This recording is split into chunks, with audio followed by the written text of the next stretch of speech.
Business and Kweku Timin is standing by. Kweku, you have a business angle to the single spine pay policy. Of course, this time we're looking still at the sustainability and then productivity. Of course, we should delve deep into some of these issues and be able to make projections ahead that if we are pushing or pumping our wages, that's the wage bill has become so much, then how do we delve into other development issues? We'll shortly be getting a financial analyst to suggest some ways, and then we have someone in the studios also to touch on it, and then of course we'll talk about the bond index as well as looking at developments from the real sector. So there's a many more coming up shortly in business.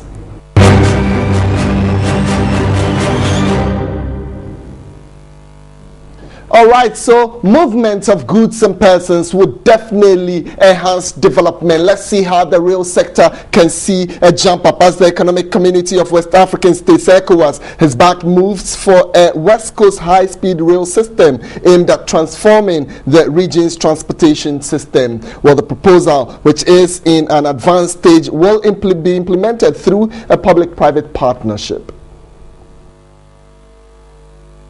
Trade relations, agriculture and other key sectors on the corridor are expected to improve with the rail system in place. For the sub-region to follow the big economic players like China, Japan, Europe and America, who have used the speed rail system as a major boost to their various economies. Posterity and future generation will be very grateful if this goal is achieved.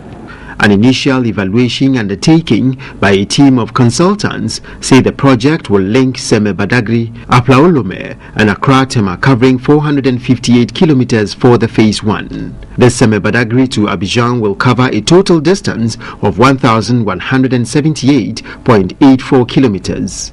We started with the view that it was already an accepted belief that there was a need for a sub-regional railway.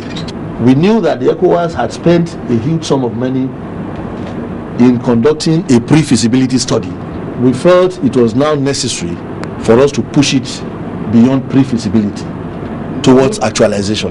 The Accra Technical Meeting will plan a high-level summit of political heads of the concerned states, Ghana, Nigeria, Benin, Togo, Cote d'Ivoire and ECOWAS. We are looking up to this program which will invariably help with the economic development within our sub-region. We have no doubt that the experts gathered here who have enough experience to really push forward this agenda will come out with concrete programs which will help us achieve our objective. A director of HAMCOB and key stakeholder of the project, Siyambola Abimbola, called on the political heads of the various countries to ensure speedy implementation of the project. All right, so we're continuing with our deliberations on the single spine pay policy. I've been joined on the line by a labor consultant, John Gachi is on the line to just share with us from the financial point of view some of the details that could help us. John, a very good afternoon. Thanks for joining us. We have been discussing issues on the single spine for some time now. I mean, actually, before this time. John, tell us, looking at the huge wage bill that has become an albatross on the neck of government, do you think this whole process of SSP is sustainable? Well, I think going forward into the future, when we try to, as a nation, address the difficulties that are associated with the single spine policy, I think it should be sustainable going forward into the future. But John, if we are not able to address the challenges that are associated with the program right now, then that will cause a serious problem into the future. But John, reality is on the ground is that, look, a huge chunk of the money, revenue, taxation that we make is just going into pockets like that. So what about development? What about other initiatives? What about posterity? I mean, as financial analysts, as researchers, have we really considered the consequences? So that brings me to the question of what are we supposed to be doing now? Well, I think you are aware that anytime government is implementing policy, it has economic benefit and political benefit. And sometimes the political benefit may become dangerous after some of the policies are implemented.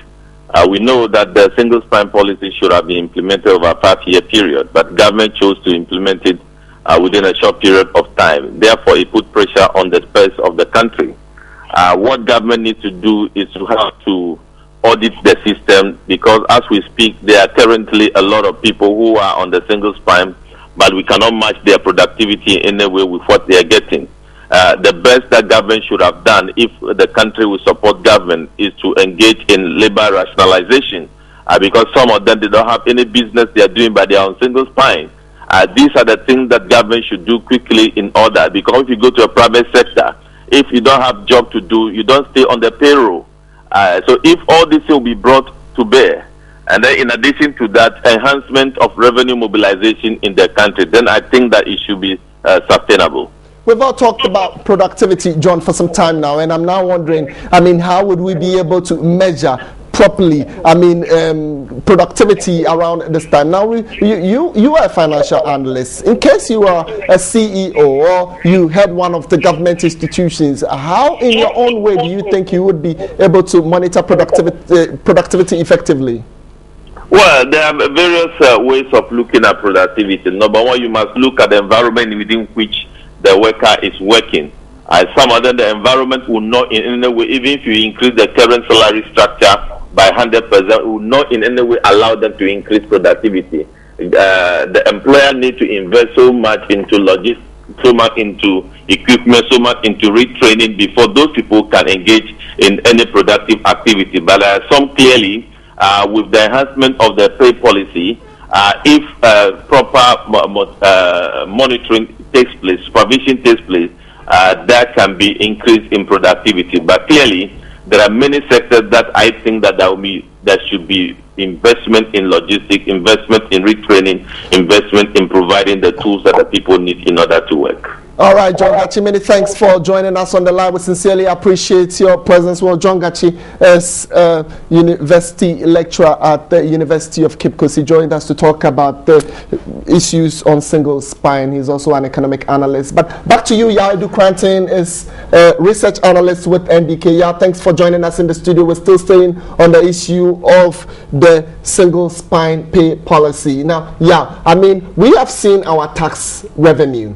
where it is going to. We have almost 65 to 70% going into the public wage bill, not even the private wage bill. Now, you as a private research analyst, how do you feel?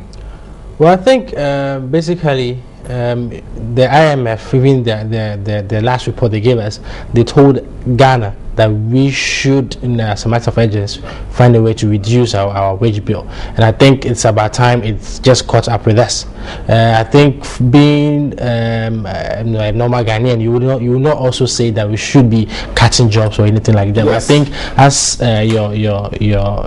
the person who just spoke said, as he just said, he said it's about time that we need to probably restructure the system and then go all the way to make their work more meaningful to them. I think we've gone past a time where we think that when you increase salaries of people, you expect productivity to really go up. But then I think it's about time we also try and create the atmosphere for productivity to also go up.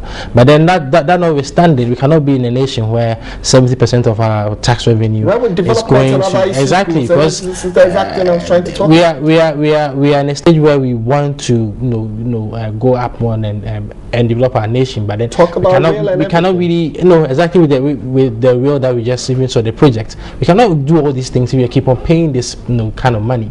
But then in the long run, I think it's about time we really rationalize the single spine very well, and then we will know, because these because of the notion of people feeling that they're not being treated equally, that has brought all these agitations up. And this is really in the salary bracket. Exactly, and this is really. Yeah, I'll let you end on this one. This particular one with the single spine pay policy. One particular development came up this afternoon, and we want to break the news right on TV3 Business First. The launch of the Bank of Ghana and NDK index. Okay, that's the CSD. I mean, just within few words, how would this work?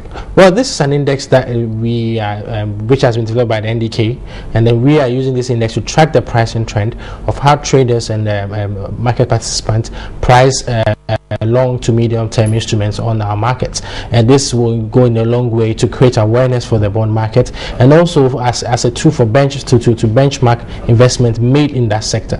I think probably that is the key motivator and also we can also use this one as a way to bridge the gap between our markets and those from the international markets. All right, so the NDK Aggregate Index officially launched. That would be it for business this afternoon. We still have some more stories coming up shortly. Of course, you are your right, keeping your channels right here on TV3. Later in the day, we'll talk more on business. My name is Kweku Timin. Thanks for staying with us.